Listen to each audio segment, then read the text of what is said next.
All right, welcome back to Let's Talk Live. 10:48 right now on your Friday. And the secret to financial success could start by finding out what drives our financial decisions, right? Financial professional Mike Ausherman from Legacy Capital Planners is here to discuss, I don't know if you've ever heard about this, 5 personality traits and 5 personality types, if you will, to help us modify the way that we behave and we achieve our money goals. Is that fair? That is fair. Okay, That's cool. fair. Thank you for being here, man. I appreciate you having me. Right. Yeah. So let's talk about that because it's nothing that I've ever heard of, and maybe a lot of people at home haven't heard of. Right. But money personality, what is that? Money personality, what we found, and I've been doing this for about 20 years, okay, right? And what we found is that people have a certain way about how they view money, okay, what they think about it, how it might impact their lives, how important it is to how them, important it is, or how happy it could or could not make them be. Okay. And we have like 5 personality types that we've been able to identify over the years that really kind of can describe many people and how it relates to money. Okay, and you can almost, by talking to someone or getting to know someone, you can kind of somewhat pinpoint their personality when it comes to money? You know, I wouldn't think that someone would fall into a box of just one. It's probably a combination of maybe 2,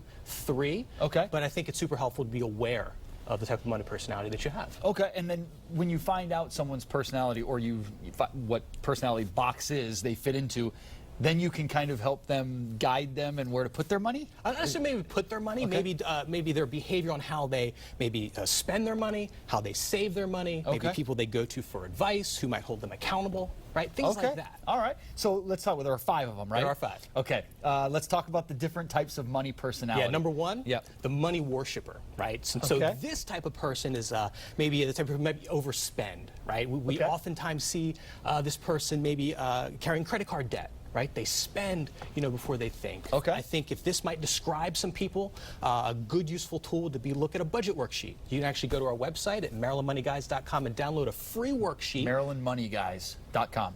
Okay. To download a free worksheet where you can actually start filling out and categorizing where your cash flow is going, and maybe just become more aware as to where you're allocating your resources every month.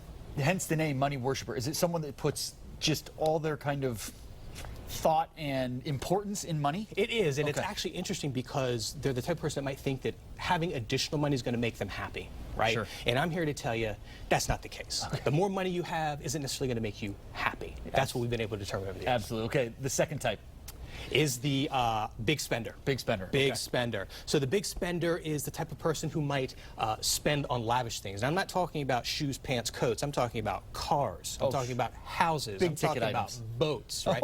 Just last week we had someone call the office. They really wanted to buy this house, right? House was competitively priced in the market. Great location. They fell in love with the location. They're ready to get a market analysis done on their current house, right? And then we're looking a little deeper, and it's like, well, this house is going to need an additional $200,000 worth of work to make sense. So I said to him, I was like, hey, look, why don't we just pump the brakes a minute and think about this? We'll crunch some numbers, and we'll actually see what this is going to look like not only now, but the next 3, 5, and 10 years down the road, right? We call it the cooling off period, maybe a 24 to 48 hour. Let's think about this kind of thing. And ultimately they decided not to move forward, which is probably in their interest. But yes, I'm sure. Taking that extra time to think certainly helped. Okay. Third type? Third type would be the careful saver. Careful saver, okay. Right. This is probably a lot of times a good thing. A lot of times a good thing, right? So the careful saver could be perceived sometimes as a cheapskate. Sure. Right? Yeah, I'm sure. But these are the types of individuals that will just save money, but maybe in the inappropriate places, right? We call it under the mattress, in a checking account. You know, we see people regularly with obscene amounts of money in checking accounts, right? You're not making any money off that money. You're not making any money, right? And so it's, can I really seek out the advice of a financial professional who can, teach me the benefits of compound interest, right? A type of account that I really like is an account called a Roth IRA. Many tax benefits, and you can really take advantage of some potential growth and compounding. Okay, next type of money personality would be the risk taker. Risk taker. Risk taker. So the risk taker is the type of person who doesn't mind taking risks. They might invest in a way that is extremely volatile and things like that. Okay. What I would encourage folks as the risk taker to do is maybe just make sure you understand what type of person you are inside as far as willing to accept. Everyone gets excited when money's going up, but when it goes down, we all of a sudden get a little concerned.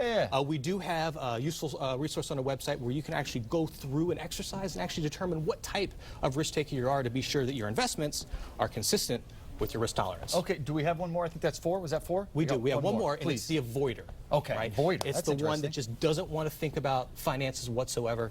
They put their head in the sand. It probably stems from money being the root of a strenuous relationship, maybe when they were growing up. Okay. But we sometimes see folks being late on bill payments and things like that. If that's happening, that's not a problem. There are so many ways that you can set up automation these days. Okay, where your yeah, bills get absolutely. paid automated, Yep. your saving is automated, Yeah. and ultimately you don't have to necessarily sacrifice your financial future by just avoiding it. Right? You can set things up on autopilot, and you should be good to go. If someone wants more information, you mentioned the website. Is that the best way to get more information Yep. from you guys? Best information, MarylandMoneyGuys.com. Okay. We're headquartered in Germantown, and we can answer any questions related to these personality traits. Awesome, man. Thanks so much for being here. I appreciate it, man. Appreciate it. All Yeah, right. thank you, thank you. Right now it's 10:53. LTL is going to be back with just your final moments coming up. Happy saving.